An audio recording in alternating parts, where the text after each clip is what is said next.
Praise the Lord. I greet you very good morning in the precious name of our Lord and Savior Jesus Christ. మన ప్రభువును రక్షకుడైన యేసుక్రీస్తు నామములో మీ అందరికీ శుభాలు తెలియజేస్తున్నాను. ఎలా ఉన్నారు? మీరు అంతా బాగున్నారా? మీకోసం నేను ఎల్లప్పుడూ ప్రార్థన చేస్తున్నాను. మీ అందరి ముందు ఒక ముఖ్యమైన ప్రకటన ఉంచాలనుకుంటున్నాను. డిసెంబర్ 25వ తారీఖు అనగా ఈ నెల 25వ తారీఖున బుధవారం సాయంత్రం 7 గంటలకు ఎలమంచిలి గ్రామంలో ఉన్న స్వస్థాలయం ముందు క్రిస్మస్ ఆరాధన జరుపుతున్నాం. కాబట్టి మీలో ఎవరైనా ఎలమంచిలి గ్రామంలో కానీ ఎలమంచిలి గ్రామం చుట్టుపక్కల కానీ ఉంటే ఇదే మా ప్రేమపూర్వకమైన ఆహ్వానం. రండి, క్రిస్మస్ ఆరాధనలో పాల్గొంచుకోండి, దేవుని పొందండి. Please do come and be blessed. Hallelujah. మనం ప్రతిరోజు కూడా బైబిల్ గ్రంథంలోంచి దేవుని వాగ్దానం ధ్యానం చేస్తున్నాం కదా. ఈరోజు కూడా బైబిల్ గ్రంథంలోంచి ఒక వాగ్దానం ధ్యానం చేద్దాం. చూడండి, బైబిల్ చదవాలందరూ ఓపెన్ చేయండి. ఎఫెసీయులకు రాసిన పత్రిక 2వ అధ్యాయం 19వ వచనం రాయబడింది. కాబట్టి మీరిక మీదట పరజనులను పరదేశంలో ఉండక పరిశుద్ధులతో ఏక పట్టణస్థులను దేవుని ఇంటి వారై ఉన్నారు. హల్లెలూయా. ఇక మీదట ఎవరైతే దేవుని దగ్గరికి వచ్చి ప్రభువు దగ్గరికి వచ్చి తన పాపాలు ఒప్పుకుంటారో, మారు మనసు పొంది బాప్తిస్మం రక్షణ పొందుతారో, ఆ రోజు మొదలుకొని దేవుని వాక్యం సెలవిస్తుంది, మీరు పరదేశులు కాకుండా పరజనులు కాకుండా దేవుని ఇంటి వారై ఉన్నారు అని. హల్లెలూయా. దేవుని అంగీకరించలేనప్పుడు, మనం పాపంలో జీవించినప్పుడు, మారు మనసు పొందకుండా రక్షణ పొందకుండా బాప్తిస్మం తీసుకోకుండా ఉన్నప్పుడు మనందరం కూడా దేవుని దూరస్థులమై ఉన్నాం. అదే అధ్యాయం 12వ వచనం చూసినట్టయితే అక్కడ రాయబడుతుంది, ఆ కాలం ముందు మనం దేవునికి దూరస్థులుగాను పరజనులుగాను నిరీక్షణ లేనివారుగాను దేవుడు లేనివారుగాను బ్రతికమని. ఇప్పుడు ఎవరైతే ఒక వ్యక్తి దేవుని దగ్గరికి వచ్చి క్రీస్తు ప్రభు దేవుడిని నమ్మి ఆయన నా పాపాల కోసమే ప్రాణం పెట్టారని నమ్మి తన పాపాలు దేవుని దగ్గర ఒప్పుకొని విడిచిపెడతాడో, దేవుని వాక్యం సెలవిస్తుంది కదా, దేవుడు ఆ వ్యక్తిని రక్షిస్తారని, దేవుడు ఆ వ్యక్తిని క్షమిస్తారని, ఆ పాపం నుండి దేవుడు ఆ వ్యక్తికి విడుదల ఇస్తారని దేవుని వాక్యం సెలవిస్తుంది. ఎవరైతే అలా రక్షణ పొందుతారో వారు దేవుని ఇంటి వారుగా ఉన్నారంట. దేవుడు వారు తన కుమార్తెలుగాను తన కుమారులుగాను దేవుడు అంగీకరించారు. మనిషి చేసిన పాపం నుండి ఏది కూడా మనిషి విడుదల ఇవ్వలేదు. క్రీస్తు ప్రభు వారు చెందించిన రక్తం ద్వారా మాత్రమే మనిషికి పాపం నుండి విడుదల. పాపం వల్ల వచ్చే జీతము మరణం అని. అందరూ ఈ లోకంలో మరణిస్తాం. అయితే పైన రెండో మరణమే నరకం ఉందని. పాపం చేసిన వ్యక్తి నరకాన్ని తప్పించుకోలేడని. అయితే క్రీస్తు ప్రభు వారి లోకానికి వచ్చి తన ప్రాణాల కొరకు అర్పించారు. ఎవరైతే ఆయన విశ్వాసం ఇస్తారో ఆయన ద్వారా తప్ప ఇంకెవరికి కూడా పరలోక రాజ్యం దొరకదని దేవుని వాక్యం సెలవిస్తుంది. ఏ విషయం కోసం మనం పరలోక రాజ్యాన్ని నిత్య జీవాన్ని పక్కన పెడుతున్నాం? అవి రాయబడింది, ఎంతో గొప్ప రక్షణని నిర్లక్ష్యం చేసిన ఎట్లా మీరు అలా తప్పించుకుంటారు? అవును కదా, రక్షణని నిర్లక్ష్యం చేస్తే అలా తప్పించుకుంటాం. కొంతమంది దేవుని దగ్గర రావడానికి ఏదేదో సాకులు చెప్తూ ఉంటారు. మారు మనసు పొందమంటే, పాపాన్ని విడిచిపెట్టమంటే, రక్షణ పొందమంటే, బాప్తిజం పొందమంటే ఏదో సాకులు చెప్తారు. అయితే రక్షణ తృణీకరించింది నీవు ఎలా తప్పించుకుంటావు నిత్య నరకాగ్ని నుండి? ఒకసారి ఒక ప్రాంతంలో యవనస్తుడు సాకులు చెప్తూ ఉండేవాడు. ఏంటో సాకు అంటే, తల్లిదండ్రులు ప్రార్థన రమ్మంటే టైం లేదనేవాడంట. దేని టైం లేదంట? ప్రార్థనకి టైం లేదు, వాక్యం చూడడానికి టైం లేదు, మందిరానికి రావడానికి టైం లేదు. ఇంకా దేని టైం ఉన్న వ్యక్తికి సినిమాలు చూడడానికి, బయట తిరగడానికి, పాపం చేయడానికి, పడుకోవడానికి అన్ని విషయాల్లో టైం ఉంది. కానీ దేవునితో సమయం గడపడానికి, దేవుని కోసం ఆలోచించడానికి, దేవునికి లోబడ్డానికి మాత్రం సమయం లేదండి. He use to say like that. ఒకరోజు తల్లిదండ్రులు అన్నారు, బాబు పెద్ద మీటింగ్ జరుగుతుందా, దేవుని సేవకు మంచి వాక్యం చెప్తారు అంటే నాకు టైం లేదన్నాడు. నా విలువైన సమయాన్ని నేను మీటింగ్లో వేస్ట్ చేయాలన్నాడంట. సరే పడుకున్నాడు. పడుకున్నప్పుడు దేవుడు కళ ద్వారా మాట్లాడుతున్నారు, దర్శనం ద్వారా. ఆ వ్యక్తి ఒక కార్లో వెళ్తాడు, కార్కి యాక్సిడెంట్ అయింది. ఆ వ్యక్తి వెళ్ళి పరలోక ద్వారాల దగ్గర నిలబడ్డాడు. He wanted to go to heaven at that time. పరలోక రాజ్యంలో వెళ్ళిపోవాలనుకున్నాడు. ఆ సమయంలో వెళ్ళిపోదాం అనుకున్నప్పుడు దేవుడు అక్కడ నుంచున్నారు. లోపలికి వెళ్ళిపోతుంటే, బాబు ఏంటి లోపలికి వెళ్తున్నారంటే, అదే పరలోక రాజ్యంలోకి వెళ్తానన్నాడు. పరలోక రాజ్యంలో అందరినీ రావడానికి బాబు ఇక్కడ జీవగ్రంథం అనే పుస్తకం ఉంది కదా, దీంట్లో పేరుంటేనే లోపలికి వెళ్తాను. కానీ సరేనండి నా పేరు చెప్పండి, నా పేరు వెతకండి అని చెప్పి అతని పేరు చెప్పాడు. అతను చదువుకున్న డిగ్రీస్ చెప్పాడు, దొరకలేదు పేరు. అతని పేరు మీద ఆస్తిపాస్తులు చెప్పాడు, దొరకలేదు పేరు. తనకు ఫ్రెండ్ సర్కిల్ చెప్పాడు, దొరకలేదు పేరు.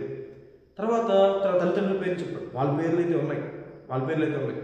ఉండగా అన్నాడు, ఒకే ఒక కుమారుడు నేనండి, నా పేరు ఎందుకు ఉండదు చూడండి అని చెప్పండి. బాబు నీ పేరు లేదంటే, ఎవరు రాస్తారంటే దీంట్లో పేరు అంటే అక్కడ దేవుడు చెప్పిన మాట, యేసుక్రీస్తు ప్రభు గారు రాస్తారు బాబు అంటే ఆయన పిలవని తెలుసుకున్నాడు. సరే ఆ దర్శనంలో క్రీస్తు ప్రభు గారు వచ్చారంట అతని దగ్గరికి.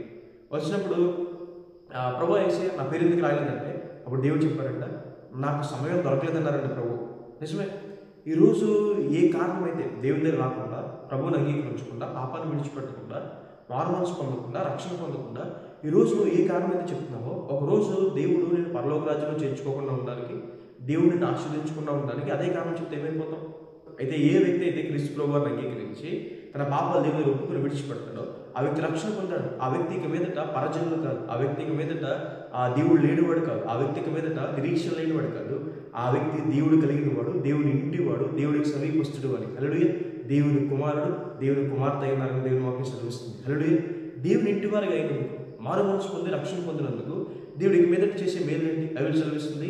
ఇక మీదట విడవబడిన వారిని మీరు పిలువబడాలి. హల్లెలూయా. దేవుడు మీకు తోడై ఉంటాడు, సదాకాలం మీకు తోడై ఉంటాడు వాగ్దానం చేసి దేవుడు వాళ్ళు విడిచిపెట్టారు. దేవుడు ఆనందాల్లో, సుఖాల్లో, లాభాల్లో మాత్రమే తోడై ఉండేవాడు కాదు. ఆయన కష్టాల్లో, నష్టాల్లో, శ్రమల్లో, ఇబ్బందుల్లో, ఇరుకుల్లో, ఒంటరితనంలో, ప్రతికూల పరిస్థితుల్లో కూడా దేవుడు తోడై ఉండేవాడు. ఆయన మీ చెంతనే ఉంటాడని, మీకు తోడుగా ఉంటాడని దేవుని వాక్యం సెలవిస్తుంది.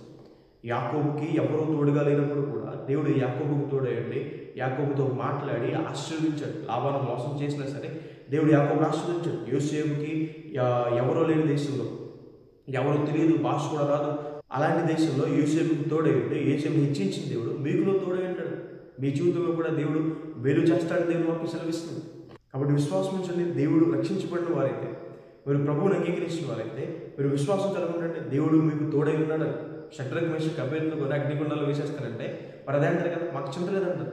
వేడి మిగలు అగ్నిగుండంలో వేసేస్తాము, 7 ఎత్తులు కూడా మంట పెట్టేసాము, మీకు చింత లేదంటే చింత లేదు. ఎందుకంటే మా దేవుడు మమ్మల్ని రక్షించగల సమర్థుడు. మీ దేవుడు మీకు తోడుగా ఉంటాడు. ఆయన అగ్నిలో నుండి కానీ, సింహాల భూమిలో నుండి కానీ మిమ్మల్ని రక్షించగల సామర్థ్యం కలిగి పడాలి. హల్లెలూయా. ఆయన మిమ్మల్ని ఆశీర్వదించగల సామర్థ్యం కలిగి పడాలి. కాబట్టి ఇక మీదట మీరు మారు మనసు పొంది, రక్షణ పొంది, బాప్తిస్మం పొంది దేవుని అంగీకరించారు. కాబట్టి మీకు ఇచ్చే ఆశీర్వాదాలు ఏంటంటే దేవుడు మిమ్మల్ని తన ఇంటి వరకు చేర్చుకున్నాడు. అలాగే దేవుని వాక్యం చదివిస్తుంది, దేవుడు ఇక మీదట మీకు తోడుగా ఉంటాడు. మిమ్మల్ని ఎప్పుడు కూడా దేవుడు విడిచిపెట్టారు.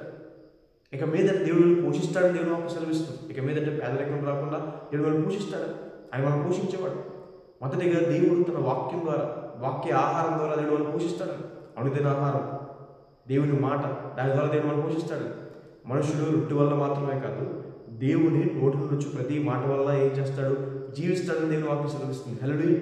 మనం జీవించాలంటే మనకు దేవుని వాక్యం కావాలి. ఆత్మీయంగా, శారీరకంగా జీవించాలంటే మనకి మొదట దేవుని వాక్యం కావాలి. ఆ వాక్యం మనకి సమృద్ధిగా దొరుకుతుందని. తప్పిపోయిన కుమారుడు అంటారు కదా, తండ్రి ఇంట్లో ఆహారం నాకు సమృద్ధిగా ఉందని. హల్లెలూయా. దేవుని మందిరంలో మనకి దేవుని వాక్యం సమృద్ధిగా దొరుకుతుంది. దేవుని మందిరంలో దేవుని సహాయం మనకి సమృద్ధిగా దొరుకుతుంది.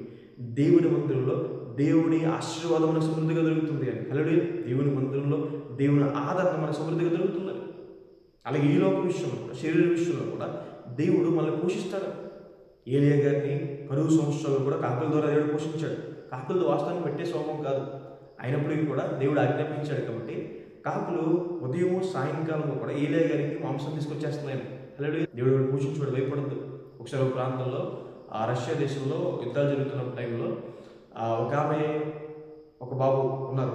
వాళ్ళు చాలా కరువులో ఉన్నారు, చాలా ఇబ్బందులు ఉన్నారు, తినడానికి ఏమీ లేవు, డబ్బులు కూడా లేవు. ఆ సమయంలో అడుగుని ప్రభువుని ప్రార్థన చేస్తారు. మంచి విశ్వాసం ఇద్దరు కూడా దేవుని నమ్మకం ఉంచుకున్నారు, యథార్థంగా నీతిగా బ్రతికేవారు. దేవుని దగ్గర ప్రార్థన చేస్తున్నారు, ప్రభు తినడానికి కూడా ఆహారం లేదే, చాలా కష్టంగా ఉంది, సహాయం చేయమని అడిగినప్పుడు దేవుడు చెప్పారంట, మీ వీధి చివరిలో సూపర్ మార్కెట్ వెళ్ళమని. ప్రభు సూపర్ మార్కెట్ వెళ్ళాలని డబ్బులు కావాలి కదంటే, అయితే వారు దేవుని మాట విశ్వాసం ఉంచారు. దేవుడు ఏదో సహాయం చేస్తారు, దేవుడు ఎవరో ఒకరికి ఉంచుంటారని చెప్పి వెళ్ళారు. వెళ్ళిన తర్వాత ప్రభు ఇప్పుడు ఏం చేయమంటా అంటే, వెంటనే ప్రభు చెప్పారంట ఆమెకి కార్డ్ తీసుకుని సరుకులు చదువుకోండి మీకు ఏం కావాలని. కానీ ఆమె హౌస్ హోల్డ్ ఐటమ్స్ అండి, ఆమెకి ఇంట్లో కావాల్సింది పెట్టుకుంటుంది. బాబేమో ఆయన అబ్బాయికి కావాల్సిన బిస్కెట్స్ చిన్న దాంట్లో వేసుకుంటున్నాడు. కార్ట్ అంతా నింపేసుకున్న తర్వాత ఇప్పుడు అడుగుతుంది ప్రభు ఇప్పుడు ఏం చేయమంటారు ప్రభు అంటే, ఆ దేవుడు చెప్పారు నువ్వు వెళ్ళి 7th నెంబర్ కౌంటర్ దగ్గర నిలబడి అక్కడ బిల్ చేయించుకోండి. ప్రభు 7th నెంబర్ కౌంటర్ దగ్గర నిలబడితే అక్కడ బిల్ చేస్తారు కదా ప్రభు, కౌంటర్ దగ్గరికి వెళ్ళడానికి వస్తే డబ్బులు కట్టాలి, అలాగే డబ్బులు లేవు ప్రభు లోపల అనుకుంటుంది. సరే దేవుడు చెప్పారు కదంటే వాడు వెళ్ళి నిలబడింది. వెళ్ళి అలాగే 7th నెంబర్ కౌంటర్ దగ్గర వ్యక్తి ఆఫ్టర్నూన్ టైం అయింది, అది లంచ్కి వెళ్తాడు. మేడం నేను లంచ్కి వెళ్తాను, మిగతా తగ్గిన కౌంటర్స్ అన్నీ కూడా ఉంటాయి, నేను లంచ్కి వెళ్ళి వచ్చిన తర్వాత వాళ్ళు లంచ్కి వెళ్తారు, కాబట్టి మీరు ఏ కౌంటర్స్ అయితే ఓపెన్లో ఉన్నాయో అక్కడ చేయించుకున్నాను. లేదు ఇక్కడే ఉంటాను, అదే నేను ఇక్కడే నిలబడమన్నా అని చెప్తున్నాను. సరే వెళ్ళాడు, 1 అవర్ తర్వాత తిరిగి వచ్చాడు. మేడం మీరు ఇక్కడే ఉన్నారంటే ఇక్కడే ఉన్నాను. సరే బిల్ చేయడం మొదలు పెట్టాడు. అంతా కూడా ఏమేమో ప్రభు అని అడుగుతుంది. సమయంలో మేనేజర్ రూమ్ నుంచి ఒక అనౌన్స్మెంట్ వచ్చింది. ఏంటంటే మేము సూపర్ మార్కెట్ మొదలుపెట్టి 7 years అయింది కాబట్టి 7th నెంబర్ కౌంటర్ దగ్గర ఆఫ్టర్నూన్ ఉన్న ఫస్ట్ కస్టమర్కి బిల్ అంతా ఫ్రీ అన్నారంట. అలాగే దేవుడు చేసే అద్భుతకార్యాలు ఎంత గొప్పవి. దేవుడు మిమ్మల్ని పోషింపు చేస్తాడు. ఇప్పుడు కూడా భయపడదు, పోషణ విషయంలో దేవుడు పోషిస్తాడు. మీదట మీరు ఐగుప్తీయులను చూడరు. ఐగుప్తీయులు బంధకానికి, శత్రువులకి సాదృశ్యం. ఇశ్రాయేలు ప్రజలు ఐగుప్తు దేశంలో 400 సంవత్సరాలు బానిస బ్రతుకులు బ్రతికారు, అణిచివేయబడ్డారు, బంధకాల్లో ఉన్నారు. ఇప్పుడు ఎవరైతే మారు మనసు ఉంది బాప్తీసం పొంది రక్షించబడతారో వాళ్ళు దేవుని ఇంటి వారికి ఉన్నారని, దేవుని ఇంటి వారిని దేవుడు ప్రతి బంధకాల నుండి దేవుడు విడిపిస్తాడు. వారికి ఏ బంధకాలు ఉన్నారో ఇప్పుడు దాకా దేవుని దగ్గర వచ్చినప్పుడు దేవుడు ప్రతి బంధకాలను దేవుడు విడిపిస్తాడు. అనారోగ్యం దగ్గర నుంచి బాధపడుతున్నారా, మీరు స్వస్థపడవచ్చు యెహోవా అని వాగ్దానం చేసిన దేవుడు, ఆయన పొందిన దెబ్బల చేత స్వస్థత మనం పొందితిమి అని సెలవిచ్చినదిగా దేవుడు మనం స్వస్థపరుస్తాడు. ఏ విధమైన భారాల గుండా మీరు వెళ్తున్నారో ప్రతి భారం నుండి దేవుడు మీకు విడుదలిస్తాడు. క్రీస్తు ప్రభు వారు మన భారాలు భరించుకోవడం, ఆయన భుజం మీద రాజ్య భారం ఉండాలని సెలవిచ్చినదిగా దేవుడు మన భారాలు భరిస్తాడు. ప్రతి బంధకాల నుండి ఏ బంధకాలు అయితే మీరు ఇరుక్కుపోయారో, పాప బంధకాలు కావచ్చు, ఈ లోకంలో అప్పుల బాధలు కావచ్చు, ఏ టెన్షన్ అయితే మీరు ఉన్నారో, ఏ భారాలు అయితే మీరు ఉన్నారో దేవుడు వాటిని విడిపిస్తాడు. మీరు దేవుడిని వెంబడిస్తున్నారు కాబట్టి దేవుడి కొరకు ఒక నిర్ణయం తీసుకోండి, ప్రభువుని అంగీకరించండి, దేవుడి కోసం నిలబడండి. దేవుడే మీ సమస్తం సంపూర్ణ జరిగిస్తాడు. ఈరోజు మీ విశ్వాసానికి దేవుని దగ్గర బహుమానం ఉంది. ఈరోజు మీరు చేసే ప్రార్థనకి దేవుని దగ్గర బహుమానం ఉంది. ఈరోజు మీరు దేవుని సన్నిధిలో గడిపే సమయానికి, దేవుని సన్నిధిలో మీరు వాడే శక్తికి, సామర్థ్యానికి, మీ ధనానికి, దేవుని విషయంలో, దేవుని నామంలో మీరు చేసే ప్రతి పనికి కూడా దేవుడు బహుమానం ఇచ్చుకోవడానికి. హల్లెలూయా. ఆయన నామంలో మీరు చూపించే ప్రేమను మరిచిపోవడానికి దేవుడు అన్యాయస్తుడు కాదు. బైబిల్లో రాయబడింది, దేవుడు ఏ ఒక్కరికి కూడా అర్జీ ఉండేవాడు కాదని. హల్లెలూయా. దేవుడు అందరికీ కూడా లెక్క కట్టి మరి దేవుడు ఇస్తాడు. సమయానికి, మీరు చేసే ప్రార్థనకి, మీరు పడే ప్రయాస, ప్రతిదానికి కూడా దేవుడు ఇస్తాడు. ఇక మీదట మన కొరకు నీతి కిరీటం ఉంచబడింది అని. హల్లెలూయా. దేవుడు ఉన్నతమైన పిలుపు మనం పిలిచాడని, ఆ పిలుపు కలిగిన బహుమానం దేవుడు మనకి ఇస్తాడు. హల్లెలూయా. దేవుడు మనం పిలిచిన పిలుపు ఉన్నతమైంది. ఆయన్ని వెంబడించుకొని పాపాలు విడిచిపెట్టమని, దేవుని కోసం బ్రతకమని దేవుడు ఇచ్చిన పిలుపు గొప్పది. ఆ పిలుపుకి ఎవరైతే లోబడతారో దేవుడు దానికి ఉన్నతమైన బహుమానం ఇస్తాడు. హల్లెలూయా. వాగ్దానం విశ్వసించండి. ఇక మీదట ఎవరైతే పాపాన్ని విడిచిపెట్టి వారు నుంచి కొంత రక్షణ పొందారో వారందరూ కూడా దేవుని ఇంటి వారు ఉన్నారు. దేవుని ఇంటి వారు దేవుడు విడిచిపెట్టారు, దేవుడు పోషిస్తాడు, దేవుడు బంధకాలను విడిపిస్తాడు. మీ కొరకు పరలోక రాజ్యం సిద్ధపడి ఉంది. అక్కడ మీ కొరకు నీతి కిరీటం బహుమానం ఉంచబడిందని దేవుడు వాక్యం సెలవిస్తుంది. హల్లెలూయా. ప్రార్థన చేసుకుందాం. చూడండి. సర్వశక్తిమంతుడా, జీవం గల దేవా, మీకు వేలాది వందనాలు యేసయ్యా. మీకు స్తుతి స్తోత్రం తండ్రి. ప్రభా, మా కోసం ప్రాణం పెట్టిన దేవుడు వేసే ప్రభా, మా కొరకు తండ్రి లోకానికి వచ్చిన దేవుడు వేసే ప్రభా, మా కోసం సమస్తం చేసిన దేవుడు వేసే మీకు వేలాది వందనాలు యేసయ్యా.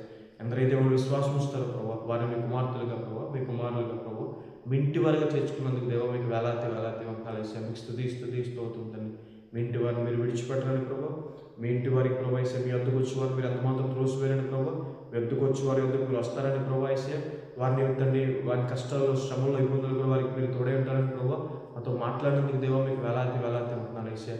మా కొరకు మీరు బహుమానం ఉంచారు, నీతి కిరీటం ఉంచారని ప్రభా, ఉన్నతమైన పిలుపు కలిగిన బహుమానం మా కొరకు సిద్ధపరచుందని ప్రభా, మాతో మాట్లాడినందుకు దేవా మీకు వందనాలు యేసయ్యా. మేము ఏ బంధకాలు అయితే ఉన్నామో వాటి నుంచి విడుదల ఇస్తారని మాకు సెలవిచ్చిన దేవా మీకు వేలాది వందనాలు యేసయ్యా. ఈరోజు ప్రియులు ఎంతమంది అయితే ఒంటరితనంతో బాధపడుతున్నారు ప్రభు, మీరు తోడు అనుభవించే భాగ్యం అనుభవించండి. బంధకాలు ఉన్నారు ప్రభావ, వారిని విడిపించండి ప్రభు. వేసే పోషణ విషయంలో ప్రభావ ఆలోచిస్తున్నారు ప్రభావ, వారిని మీరు పోషించండి. అనారోగ్యాల నుంచి విడిపించండి, అప్పుల బాధ నుంచి విడిపించండి ప్రభావ. వారు చేసే ప్రతి దానికి ప్రభావ, మీ నామలు చేసే ప్రతి పనికి ప్రభావ ప్రతిఫలం దయచేయండి. మీరు తృప్తిపరచుకోండి, మీ కృపను గురించుకుంటే యేసు నామమున అడిగి వేడుకుంటున్నాను తండ్రి. Amen. God bless you. God bless India.